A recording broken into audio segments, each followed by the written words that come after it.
Well, we hear the stories all the time. A kid meets somebody online. They're chatting with them over the internet. They plan to meet up, and it turns out to not be who they're speaking to at all. It puts them in incredibly dangerous situations, and a lot of this can be preventable by some action being taken by you, the parents, and you, the kids themselves at home as they're browsing the internet. Joining us now to talk about this issue and more is Callahan Walsh from the National Center for Missing and Exploited Children. Callahan, thanks for joining us today. Thank you for having me. Appreciate having you on. And this is an issue that it's not something that's new to our society. It's something that's been growing over time. And the new wrinkle in this has been the growth and the expansion of the use of the web in our daily lives. Just how much has that changed? How child exploitation happens, but also how the pursuit of these various criminals that are taking on these heinous acts also is addressed. Well, internet has created life for the better in so many ways, and it's ubiquitous in this day and age, right? I mean, it's creeping more and more into our daily lives. I mean, everything we do happens to be online now. Even children, their schoolwork is oftentimes submitted online. And so the internet's not going away, but it has created new ways to harm our children, and exploiters and child predators are using the internet, using the anonymity of the internet, and using that to prey on kids. They're using social media platforms as private hunting preserves. They're using gaming, all sorts of different ways where they know the children are. They're going to go there to try to exploit them. And we've seen that at the National Center for Missing and Exploited Children really ramp up, especially over the past few years, and especially during the pandemic when we were all home, right? We were all home experiencing increased screen time, parents, children, and predators alike. And we even saw chatter on the dark web amongst these exploiters, sharing best practices, how to groom and lure children, how to exploit them, how to stay undetected by parents or law enforcement. And so it's important for parents to understand that these dangers exist and that they need to be able to talk to their children about making safe and smart decisions. We believe prevention is key at the National Center for Missing and Exploited Children. And so we use all the information that we gather through our cyber tip line. The cyber tip line is a reporting mechanism that we operate here at the National Center for the public to make reports of any suspected child sexual abuse they find online, or internet service providers like social media platforms. In fact, we received over 29 million reports in 2021 alone. And so what we do is we triage those reports. We have analysts that are analyzing those reports, finding as much information we can about the predator, about the child, and turning that back over to law enforcement. But we take all that information and we put it directly back into our prevention education programs to make sure that our education programs are informed with what we're seeing out there in the real world. And parents really need to take those resources and use them to help safeguard their children. Other than just the depravity of it all, is there any really one or list of characteristics that are typical of these predators that are preying on kids using the internet in particular, or is it still something that's quite various as it's been in the decades and decades that this has been going on even before the internet in our society? Mm-hmm. Well, exploitation looks very different in each case, right? And there are different types. We have grooming and luring. We have, the creation and dissemination of child sexual abuse material, formerly known as child pornography. We even have categories like sextortion, a word we didn't even have a few years ago, which is a category that we've seen increase over 150% in just the past couple of years. And what sextortion is when a predator will get a sexually explicit image of a child, either an image or a video, through various means of manipulation. They get that image, and then they'll blackmail that child for either more sexually explicit content or from monetary goods and services. And what we've seen is when the young girls are targeted, it's typically for continued sexually explicit content. However, when we see boys being targeted, it's usually for monetary gains, can either by a criminal or even a criminal enterprise. And what's so unfortunate is and many times in these situations where boys are the victim, They feel that there's no recourse, that once they, this exploiter will expose them, show these pictures to their friends and family, they will be so beyond embarrassed that there's nothing they can do, and have resorted, unfortunately, to suicide. We've seen it in over a dozen cases at the National Center of boys who were targeted, were being sextorted, and ultimately resorted to suicide. It's a horrible, horrible thing to think about, that these children are driven to such extremes by these predators who are preying on them simply behind a computer screen. But that's why it's important for parents to understand these things and talk to their kids. Make sure they're having ongoing conversations with their kids about safety, because it's not the parent that's always going to be there to make that safe decision. The child needs to be empowered to make that decision themselves. They need to be able to identify risky situations and learn how to avoid them.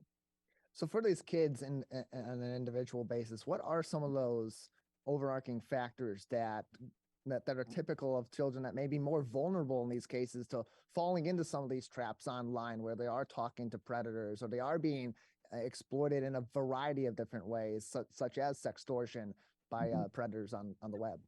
Well, parents really need to be making sure that, the online behavior that their child is exhibiting is positive, right? That they're being a good digital citizen. And we oftentimes see children who are targeted by these predators where maybe their parents weren't really monitoring it as closely as they could of what was going on. They weren't asking the questions, what apps are you using? Who are you talking to? The parents shouldn't treat the internet as a wild, wild west. I talk to some parents all the time. They go, well, as long as my child isn't doing drugs, and as long as they're home on time, I don't care what goes on online. Well, that tune changes very quickly once they find out that their child's being targeted by a predator, that predator is sending them, that child, sexually explicit images and requesting sexually explicit images back. And so parents really need to be aware. We unfortunately can't raise our children the same way our parents raised us. The internet is here to stay. Again, it is a great place, but there are inherent dangers. And so parents need to look for programs like the National Center for Missing and Exploited Children. We have a great online safety program called NetSmarts. It's free. It has great resources for very young children, because kids are getting on the internet younger and younger these days. I think the average age for a child to receive their first cell phone in the US is just 10 years old. But at 10, they already know how to use it. They're using mom and dad's cell phone, brother and sister's tablets. And so when children are given these devices, parents need to understand that they can then communicate with the world, right? We used to have the family computer out in the living room. Everybody could see what was going on. But now these computers are in our pockets, and they go with children into the bathroom, into the bedroom at night. And so parents, again, need to understand some of these dangers, need to be talking to their children about safe and smart decisions, and using programs like NetSmarts. Again, it's a free program from the National Center for Missing and Exploited Children. Great resources for young children, age-appropriate resources for older children, but also resources for parents to make sure that the conversations they are having with their children are successful and ongoing. And we also need to be more aware of, as a society, us adults, whether it be parents or neighbors or educators, wherever these kids may be, about recognizing some of the signs that a kid may be under duress, may be under stress from being targeted by a predator online. Certainly those cases, like you mentioned, Callahan, with sextortion, and recognizing those signs that a kid may have fallen victim to somebody online, or may be about to fall victim to them online. In some cases, we know, and unfortunately we've seen in the past, those falling victim being put into severe situations that in many cases can be deadly. So what are some of those signs that we adults should be looking out for as we are looking out for and trying to defend the kids in our community and in various places?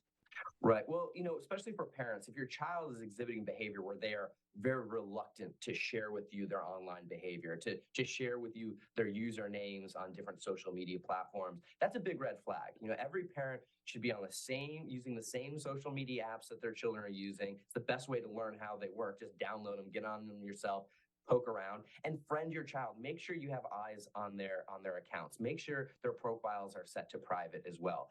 Another thing is finding a secondary phone, a device that maybe the parent didn't buy for the child. That's a huge red flag. We see that time and time again with exploiters who are trying to, try to groom or try to lure a child from the home. They'll send that child a cell phone, say, hey, communicate with me only on this device. This way your parents won't find out, won't know about it. So a second device is found, that's another big red flag as well. And just the in general behavior of that child. We understand that children, as they're getting older, they want that, bond of trust. They want their parents to trust them. But that child is the parent's responsibility until the child turns 18. That cell phone was likely bought by the parent, that digital plan paid for by the parent. The parent has every right to go into that phone or device and see what's going on. But parents need to read between the lines.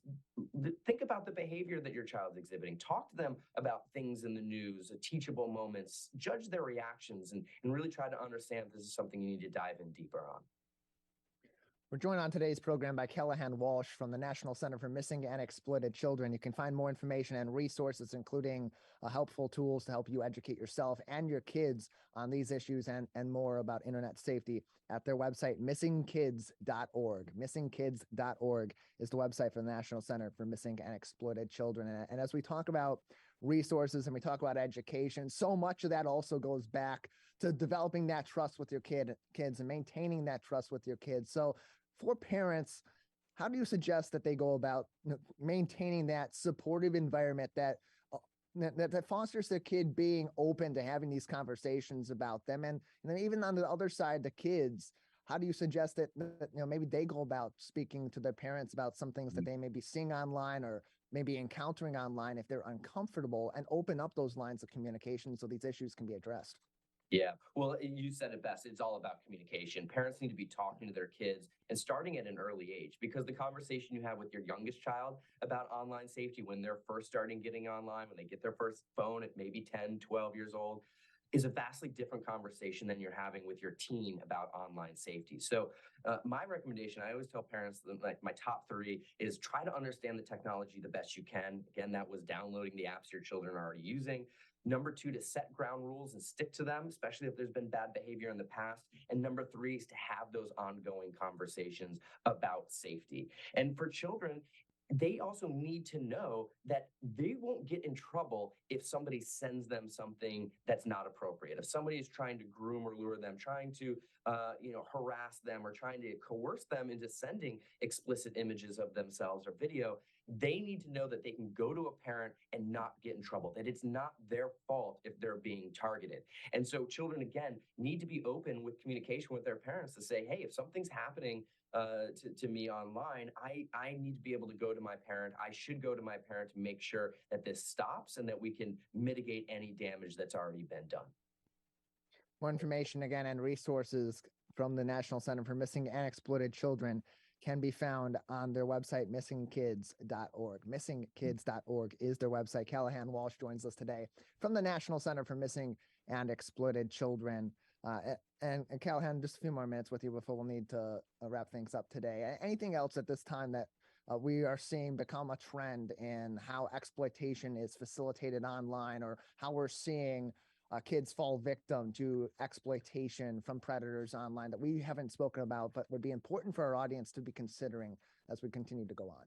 Well, I think it's just important for parents to understand what can happen online. And especially with the pandemic, we had so many kids at home, and it really gave a false sense of security to a lot of parents, saying, oh, well, my child's right there on the couch, they're safe. But if you don't know who your children are talking to online, if you don't know what kind of behavior they're getting up to, they really could find themselves in a lot of trouble. And whether it's them being targeted, or maybe they are sent a sexually explicit image as well, and then they go and send it on to another friend or a group of friends, there's a lot of repercussions that come with that. And so again, children really need to understand the dangers that lurk online. I know they see adults sending whether it's someone they look up to, or even a parent or older sibling.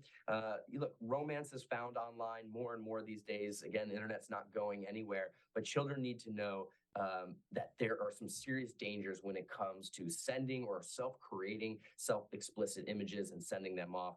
This could affect their future, could affect their education, college if they're planning on attending. There's just a lot that goes on. They're just so open to so many vulnerabilities once they start diving down, into that hole and are targeted by predators. And so parents, again, need to understand the dangers. They need to be talking to their children, but they need to be empowering their children to make those safe and smart decisions, because it's about the child. They're the one that's going to be there. A parent could go blue in the face trying to track their children's digital breadcrumb trail day to day. Parents are busy enough, but they need to make sure that their children are empowered to identify these risky situations and they can avoid them. It used to be that we would teach media proficiency, and then later on, maybe, excuse me, maybe later on, we would then delve into media literacy. Today, those need to be taught simultaneously, and especially that media literacy, so important in protecting our kids and protecting ourselves online today. Callahan, thank you so much for joining us. Thank you for having me. Really appreciate the chat.